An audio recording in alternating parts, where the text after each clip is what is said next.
안녕하세요. 얼마 전 이혼 소송을 시작한 30대 여성입니다.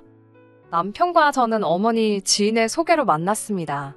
어느 날 어머니께서 이 남자 좀 한번 만나보라며 저에게 남편의 사진을 들이미셨어요.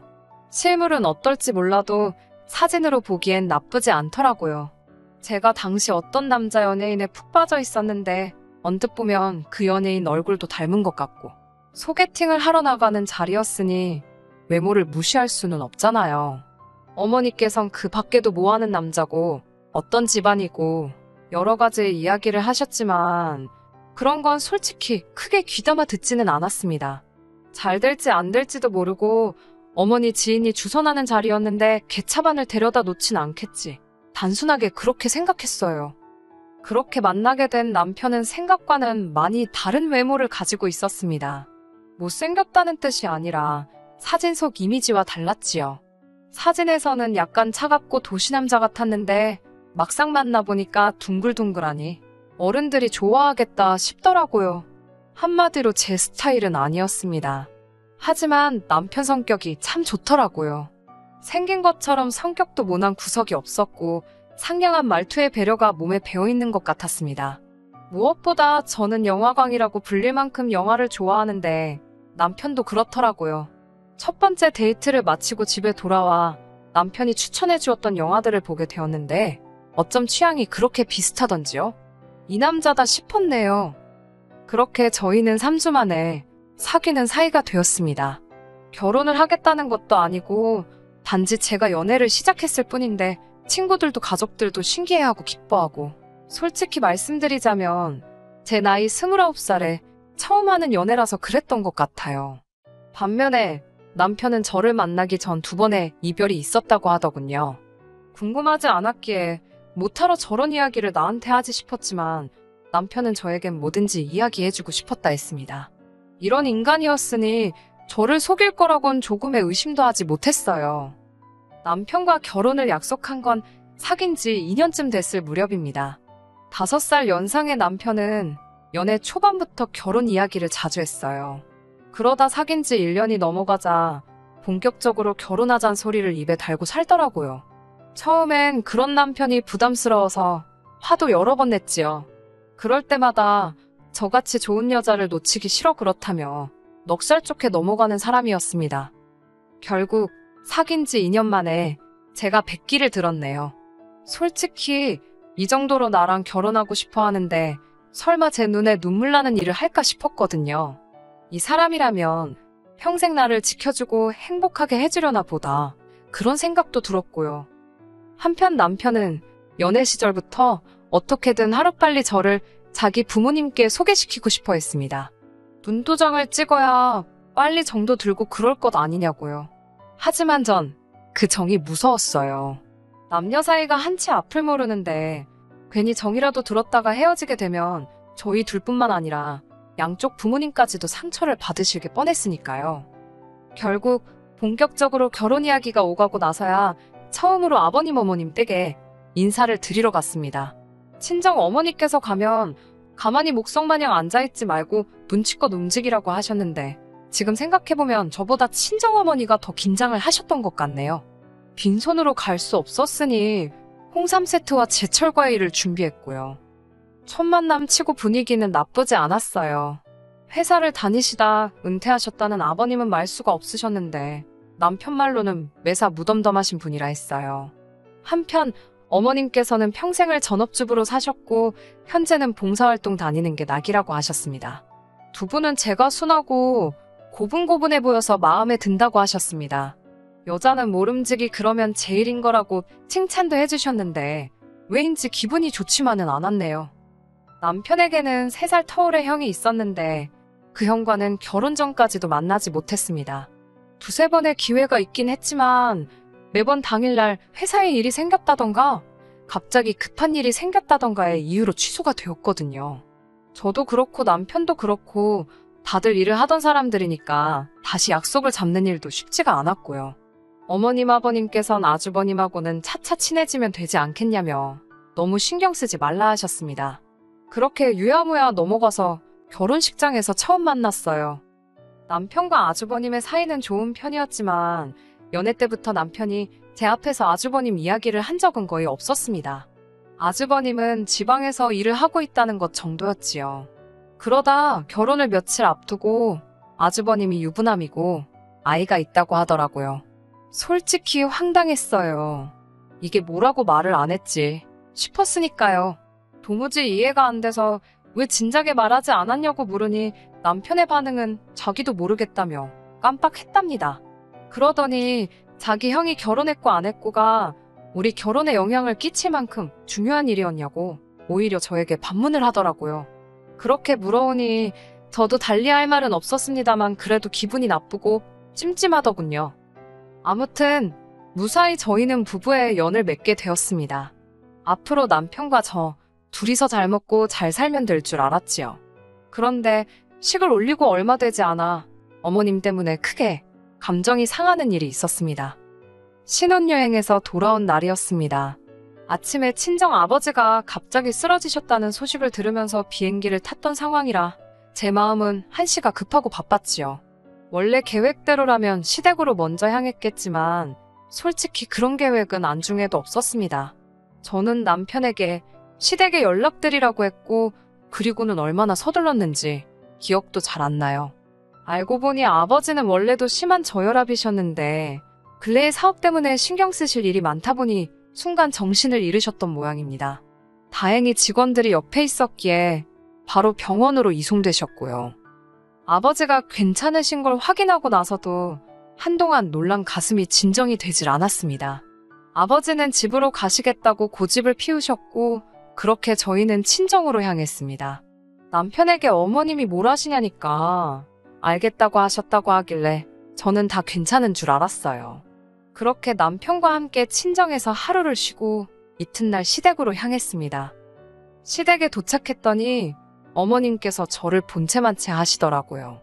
저희 여행이 어땠는지 그런 건 고사하고 사도는 어떻냐, 괜찮으시냐도 한마디 물어보지 않으셨습니다.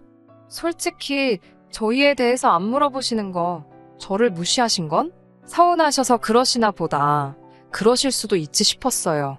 하지만 저희 아버지가 병원에 계셨다는 걸 아시면서 괜찮으신지 한마디 물어봐주지 않으시니 저도 사람인지라 기분이 상하더라고요. 저도 그래서 아무 말도 안 하고 있었습니다. 아버님과 저 그리고 남편이 어색하게 거실에 앉아 있었고 어머님은 찬바람을 쌩쌩 내뿜으시며 괜히 거실을 왔다 갔다 하시더니 안방으로 쏙 들어가시곤 방문을 쾅 닫아버리셨습니다. 제가 안방을 노크하며 어머님께 괜찮으시냐고 배는 안 고프신지 외식하는 게 어떠실지 여러 가지를 여쭤봤습니다만 아무런 말씀도 없으셨고요. 난처한 제가 남편에게 어떻게 좀 해보라니까 제가 저지른 짓이니 저더러 수습하랍니다. 그 말을 듣는데 정이 뚝 떨어지더라고요. 장인어른이 쓰러지신 게 제가 저지른 짓인 거냐고 따지고 드니 그럴 정신이 있으면 자기 어머니부터 달래드리라는 거예요. 어이가 없어서 한마디 싸붙이려는데 갑자기 안방문이 확 열리더니 어머님이 나오셨습니다. 저를 노려보시더니 엄청 서럽다는 듯이 엉엉 소리를 내시며 울기 시작하셨습니다. 저더러 이제 와서 못하러 왔냐고요. 당혹스러웠지만 저도 모르게 죄송하단 소리가 절로 나왔습니다. 어머님께선 당신이 저희 오는 날에 맞춰서 음식도 잔뜩 만들고 했는데 저희가 친정으로 내빼서 너무 서러우셨답니다. 내빼다니 말씀이 심하시다 싶었지만 혹시 남편이 설명을 똑바로 안 했나 싶어서 저희 아버지가 저혈압으로 쓰러지셔서 걱정이 돼서 먼저 가게 되었다고 모르셨냐고 조심스레 물었어요. 그러자 안다고 잘 알지만 저혈압으로 죽는 사람이 세상에 어디 있냐입니다. 그래서 네 아버지 죽었냐입니다. 멀쩡하지 않냐고요. 제가 놀라서 어떻게 말씀을 그렇게 하시냐고 그랬더니 또 우시면서 서운해서 그러신답니다. 아니 서운하면 막말해도 되는 건가요? 저도 그때는 도저히 표정 관리가 안 돼서 제가 다음에 다시 와야겠다고 인사를 드리곤 자리를 일어났습니다. 남편이 그러고 가면 어쩌냐길래 오빠는 더 있다 오라고 했어요. 나는 불편해서 못 있겠다고요. 그날 그 사건을 계기로 어머님과 제 사이에는 보이지 않는 벽이 생기게 되었습니다. 아버님께선 저더러 적당히 하고 굽히고 들어가라 하셨고 저는 그에 대해서 좋다 싫다 대답하진 않았지요. 다만 가정의 평화를 위해서 며느리 노릇만 하자고 마음을 먹었네요. 이후로 명절이라던가 생신 그리고 어버이날 정도만 챙겼습니다. 생신상 차려달라 하셔서 차려드리고 용돈 챙겨드렸어요. 하지만 어머님은 그런 제 모습을 보곤 제가 죄송해서 그러는 줄 아셨나 봅니다. 그 일이 있고 1년도 되지 않아 아주 어이없는 소리를 들었거든요. 결혼했다던 아주버님은 사실 저희가 식을 올릴 때 이미 이혼한 상황이었습니다. 두 사람 사이에는 아이도 있었는데 이혼하면서 형님이 데리고 갔다고 했어요. 이후로 아주버님은 시댁으로 들어가 살기 시작하셨다고요. 자세한 이야기는 솔직히 궁금하지도 않았고 알고 싶지도 않았습니다. 시댁에 정이라곤 하나도 없었으니까요. 그런데 얼마 전 형님께서 아이를 데리고 시댁에 오셨습니다. 재혼을 하셨는데 재혼 상대도 아이가 있었던 모양이에요. 뭐 속사정이 어떤지는 모르겠지만 아이를 더는 못 키우겠다고 그러면서 시댁에 두고 갔다대요. 어머님께선 저 이야기를 하시면서 이제 당신이 믿을 건 저밖에 없답니다. 어이가 없어서 애를 아무 생각 없이 떠맡으신 거냐고 마음 같아선 따져 묻고 싶었지만 꼭 눌러 참고 확실히 말씀드렸습니다. 작은 엄마의 역할 그 이상은 바라지 마시라고요. 하지만 어머님이 생각하시는 작은 엄마와 제가 생각하는 작은 엄마가 달라도 한참 달랐던 모양입니다. 시댁과 저희 집은 차로 1시간 거리였는데 그럼에도 불구하고 시도 때도 없이 저에게 전화를 걸어오셨어요. 주로 아이가 이런 상황인데 뭘 어떻게 해줘야 하냐는 거였지요. 애가 아픈데 병원에를 데려가라거나 애가 잠을 안 자는데 너희 집에 며칠 데려가서 재우라는 말도 안 되는 황당한 말씀들을 하셨습니다. 그러다 사건이 터졌습니다. 새벽 2시쯤이었는데 어머님께서 전화를 걸어오셨지요. 그 시간에 전화를 하시는 게 처음은 아니셨습니다. 매번 짜증과 걱정을 동시에 하면서 전화를 받아야만 했고 그날도 그랬지요. 어머님께선 애 몸에 두드러기가 난 것 같다며 어떻게 하냐입니다. 병원에 데려가시라니까 저더러 오랍니다. 당신은 너무 피곤하다며 내일 봉사도 가야 한다고. 왜? 그런 날 있잖아요. 유난히 컨디션도 안 좋고 모든 게 짜증나는 날. 제가 그날 그랬습니다. 너무 어이가 없어서 아주버님은 뭐 하시냐 물었어요. 그러자 어머님께선 지금 내일 출근해야 돼서 잔답니다. 그러면서 목소리 낮추래요. 저희 남편 자는데 깬다고요. 그 말을 들으니 정말 응어리 같은 게 가슴속에 목구멍으로 솟구치는 듯 했습니다. 저도 내일 출근해야 한다고 하니까 너는 여자지 않냐고 여자는 가족 돌보는 게 우선이라며 빨리 출발하랍니다. 전 너무 화가 나서 아주버님한테 얘기하시거나 병원에 연락하시라고 했어요. 전 아무것도 모른다고요. 그러자 어머님께선 또 우시더라고요. 어떻게 작은 엄마라는 애가 이렇게 매정할 수 있냐면서 네 새끼여도 그러겠냐입니다. 도저히 어머님의 억지를 상대해 드릴 수가 없어서 남편을 깨웠습니다. 전화기 너머로 제가 남편을 깨우는 소리가 들렸던 모양이에요. 어머님께선 내일 출근해야 하는 애를 왜 깨우냐며 이번엔 화를 내셨습니다. 울다가도 화를 내시고 그러다 다시 저한테 앓는 소리를 하시고 진짜 원맨쇼도 이런 원맨쇼가 없더라고요. 더는 저도 견딜 수가 없어서 남편더러 당신이 받아보라고 휴대폰을 넘겼습니다. 건성건성 네네 하고 대답하는 소리가 들리더니 남편이 저더러 그냥 좀 갔다 오랍니다. 가서 들여다보는 척이라도 하고 오래요. 그러면서 작은 엄마도 엄만 아니냐며 왜 이렇게 모성애가 없냐입니다. 어차피 우리도 애 낳으면 아주버님이고 어머님한테 아쉬운 소리하는 날이 없겠냐며 저더러 먼저 모범을 보이라나요. 제가 덕을 쌓아야 훗날 태어날 우리 애가 그 복을 누린다나 말 같지도 않아서 가볼 테면 당신이나 가보라고 난 모르겠다고 그러고는 돌아 누워버렸습니다. 뒤척뒤척 하다가 밤잠을 설치고 어쨌든 출근은 해야 했으니 일어났습니다. 보아하니 남편도 제대로 못 잔 눈치더라고요. 제가 거실로 나가니 이야기 좀 하잡니다. 출근해야 하는데 바쁜데 왜 그러냐니까 지금 출근이 문제가 아니래요. 그러면서 자기가 밤새 곰곰이 생각해봤는데 조카를 데려와야겠답니다. 자기가 보아하니 어머님은 연로하시고 조카가 온 뒤에는 봉사활동도 못 다니셔서 스트레스를 많이 받으시는 눈치래요. 하던 봉사를 안 하니 죄를 짓는 기분이라며 이미 남편에게 하소연도 여러 번 하셨다고요.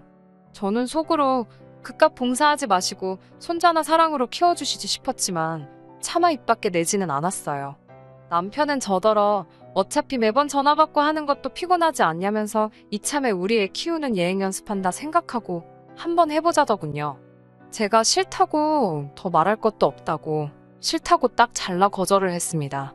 그러자 남편은 그럼 자기가 시댁으로 가서 조카를 키우겠다고 당분간 떨어져 지내잡니다.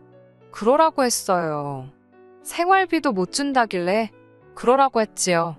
사실 신혼살림 차릴 때 남편이 모아둔 돈이 생각보다 없어서 집 전세금을 제가 혼자 냈거든요. 대신 결혼 생활에 들어가는 생활비는 전적으로 남편이 부담하고 있었고요. 남편 딴에는 자기가 생활비를 안 준다고 하면 제가 크게 쫄기라도 할 줄 알았나 봅니다.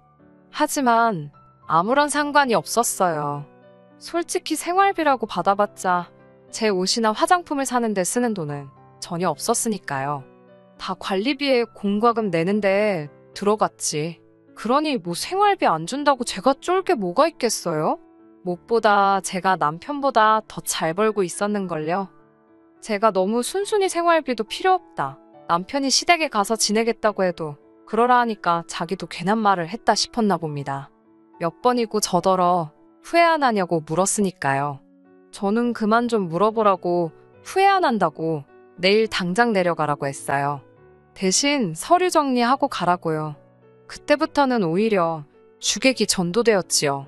남편이 어머님께 이야기를 했는지 어머님까지도 전화를 하셔서는 이제는 조카 문제 때문에 절 찾지 않을 테니 그저 둘이서만 행복하게 지내랍니다. 하지만 이 전화마저도 저는 불편하고 짜증이 났어요.